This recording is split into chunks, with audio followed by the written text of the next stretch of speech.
बिहार में एनडीए की सभी पार्टियां नीतीश कुमार के नेतृत्व में किसी भी समय तैयार है, चाहे चुनाव हो। चेयर लीडर जो होता है ना बीजेपी का, वो है इलेक्शन कमीशन, तो जब चाहे तब वो लोग कर रहे हैं।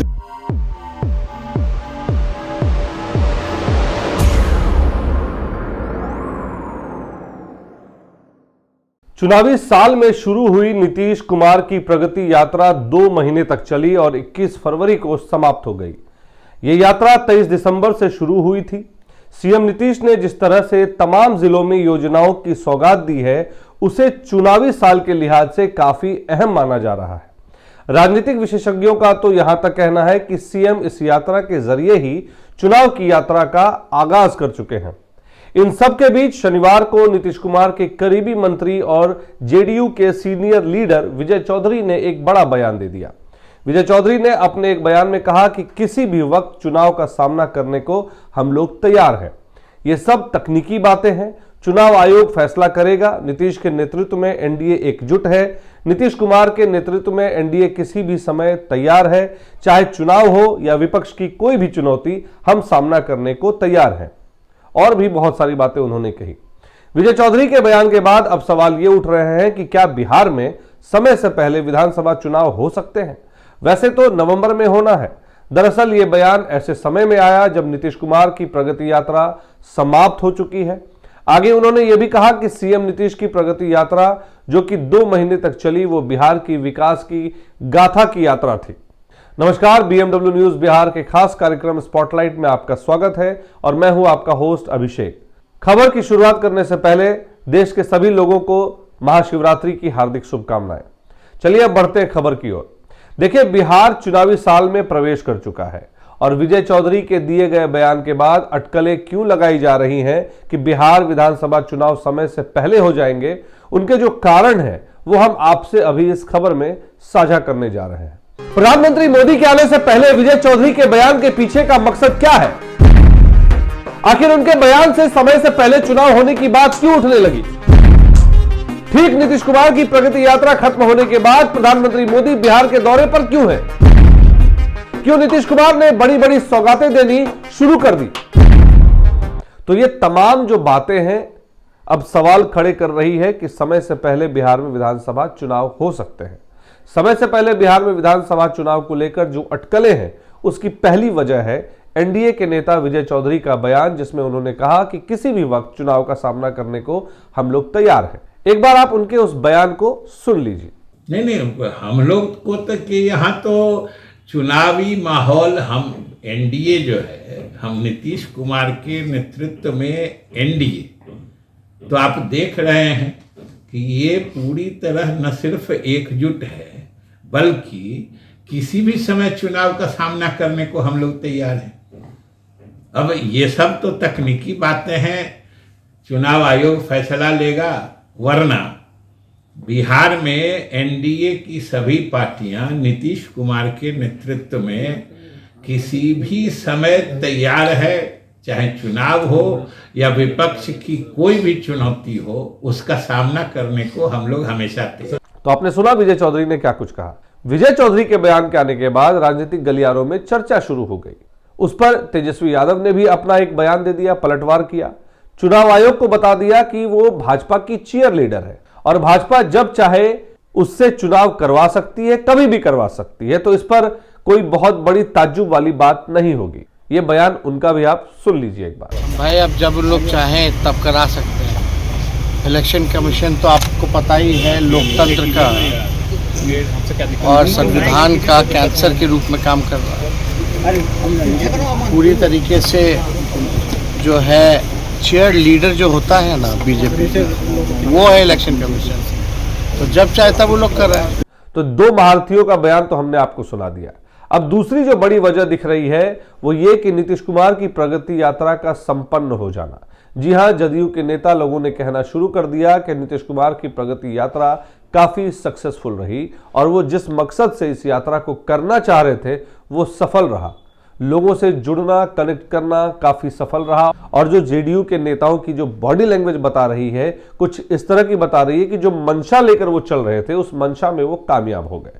क्योंकि सूत्र बताते हैं कि प्रगति यात्रा जो पहले महिला संवाद यात्रा जिसका नाम रखा गया था, उसके पीछे कारण यही था कि बिहार की महिलाओं को अपने साथ जोड़ देना। इसका मुख्य कारण यह है कि बिहार की महिलाएं सबसे ज्यादा वोट करने घरों से बाहर निकलती हैं। आपने कभी नहीं देखा होगा कि चुनाव से पहले कोई नेता जमीन पर उतरकर लोगों के बीच जाता है। ऐसे में कृषि मंत्री शिवराज सिंह चौहान मखाना किसानों के बीच पहुंच जाते हैं, फिर किसानों के साथ खेत में उतरकर बुआई करने लगते हैं। तो यह भी एक तीसरी बड़ी वजह लगती है, क्योंकि इससे पहले आपने कभी किसी नेता को नहीं देखा होगा। और जब भी कोई नेता इस तरह की हरकत करता है तो ससमय पहले चुनाव की बात होने लगती है या कुछ अलग करने की बातें होने लगती है कि शायद राजनीति में कुछ अलग होना है।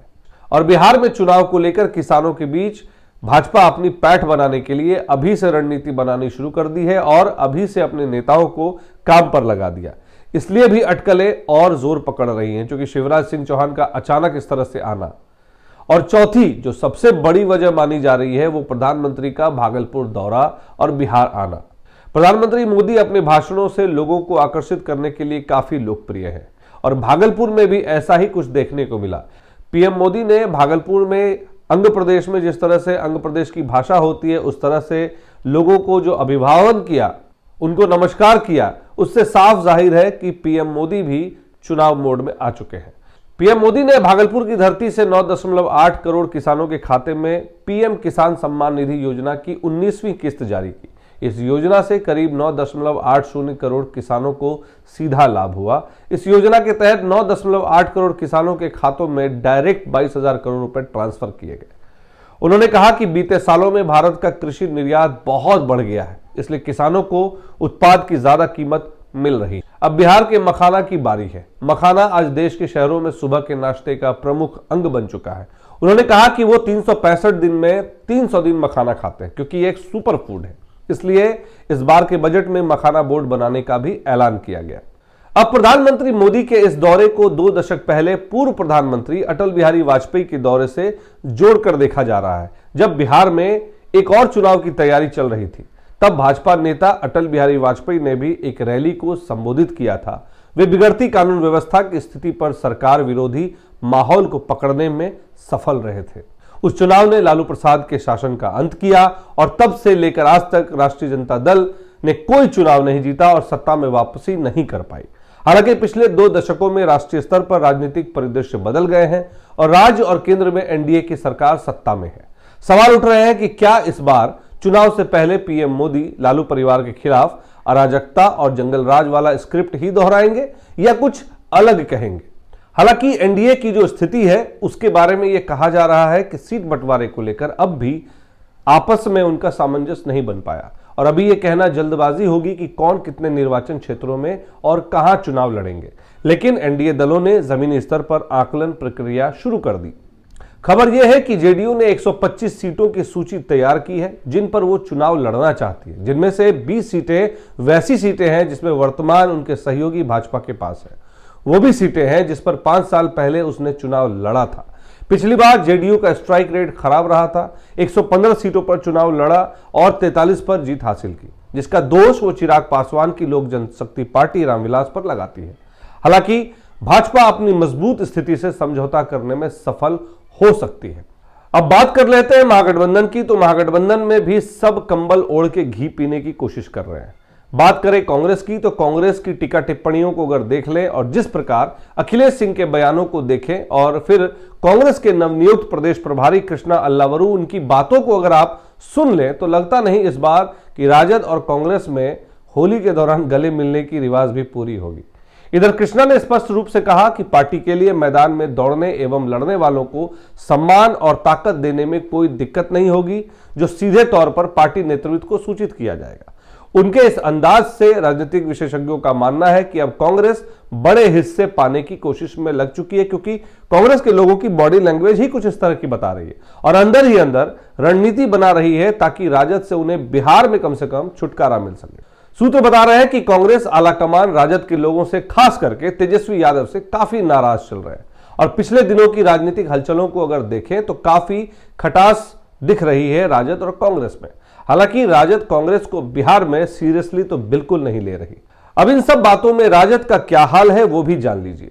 राजद जो पिछली बार सबसे बड़ी पार्टी थी और सत्ता में वापसी के बहुत करीब पहुंच गई थी, आरजेडी के लिए 2024 के लोकसभा चुनावों की निराशा के बाद यह उनके लिए लिटमस टेस्ट होगा। हालांकि वो सबसे अधिक वोट शेयर हासिल करने और एनडीए की सीटों की संख्या को 40 से 31 तक लाने में सफल रहे। हालांकि यह बात सच है कि अगर चिराग पासवान पिछले चुनाव में जेडीयू के खिलाफ अपनी उम्मीदवार ना उतारते तो शायद यह नतीजा नहीं होता। बहरहाल आरजेडी नेता तेजस्वी यादव, जिन्हें 5 साल पहले अपेक्षाकृत कम अनुभव वाला माना जाता था, इस बार निर्विवाद नेता और सीएम का चेहरा बने हुए हैं। इस साल के अंत में होने वाले चुनाव के लिए पार्टी को तैयार करने के लिए वे राज्य का दौरा कर चुके हैं। चर्चा यह भी है कि आरजेडी सिर्फ एक मुस्लिम यादव पार्टी की अपनी छवि से आगे बढ़ना चाहती है और अति पिछड़े वर्गों और दलितों तक पहुंचने की कोशिश कर रही है। जातिगत गणित को सही करने के अलावा पार्टी का संदेश नौकरियों के इर्द गिर्द घूमेगा, जो आपने लोकसभा के चुनावों में भी देखा। इन वादों और इन दावों के साथ कई सारे लोग उनसे जुड़े और माई बहन मान योजना के तहत गरीब परिवारों की महिलाओं के लिए मासिक अनुदान और 200 यूनिट मुफ्त बिजली जैसे वादे उन्हें लोगों से जोड़ने में कामयाब दिख रहा है। जैसा कि हाल के चुनाव परिणामों ने दर्शाया भी, मतदाता अब पहले से कहीं अधिक लेन देन और व्यवहारिक हो गए हैं। लेकिन महागठबंधन का प्रदर्शन अंततः कांग्रेस के प्रदर्शन पर निर्भर करेगा और यह भी कि क्या यह महागठबंधन हरियाणा और दिल्ली में कांग्रेस, आप और समाजवादी पार्टी की तुलना में अधिक एकजुट हो पाता है। पिछली बार कांग्रेस ने अपनी क्षमता से ज्यादा काम लिया और उसका खराब स्ट्राइक रेट उसने 70 में से 19 सीटें जीती, गठबंधन को निराश कर दिया। इस बार आरजेडी इसी तरह की मांगों पर ज्यादा जोर देने की कोशिश करेगी, जिससे कि उसकी बातें जो है मान ली जाए और कांग्रेस पीछे हट जाए। देश के दूसरे हिस्सों की तरह कांग्रेस में भी संगठनात्मक काफी कमजोरियां हैं, जिन्हें उन्हें चुनाव से पहले पूरे कर लेने होंगे। अगर ये कमजोरियां वर्तमान के समय के हिसाब से बनी रही तो फिर वही हालात होंगे जो पिछले चुनाव में हुए थे। बहरहाल आज के इस विश्लेषण में इतना ही। आप इस विश्लेषण पर क्या राय रखते हैं, कमेंट के माध्यम से अपने सुझाव हम तक जरूर साझा करें और बने रहे बीएमडब्ल्यू न्यूज बिहार की अन्य खबरों के साथ। हमारे चैनल को अगर आपने अब तक सब्सक्राइब नहीं किया है तो चैनल को सब्सक्राइब जरूर करें और खबरों को ज्यादा से ज्यादा लाइक और शेयर करें। धन्यवाद। तमसोमा ज्योतिर्गमय गुरुकुल शिक्षा मंदिर संस्थान के साथ बनाए अपना भविष्य। रेगुलर और प्रोफेशनल कोर्सेज, सेकेंडरी और senior secondary courses, law, teachers training courses, pharmacy and nursing के साथ पैरामेडिकल में डायरेक्ट एडमिशन पाए। वेबसाइट विजिट करें या दिए गए नंबर पर कॉल करें। हमारा पता है गुरुकुल शिक्षा मंदिर संस्थान, कल्याण चौक, DS कॉलेज रोड, कटिहार। हमारा वीडियो अगर आपको अच्छा लगा हो तो आप हमारे वीडियो को लाइक करें, शेयर करें और हमारे चैनल को सब्सक्राइब जरूर करें।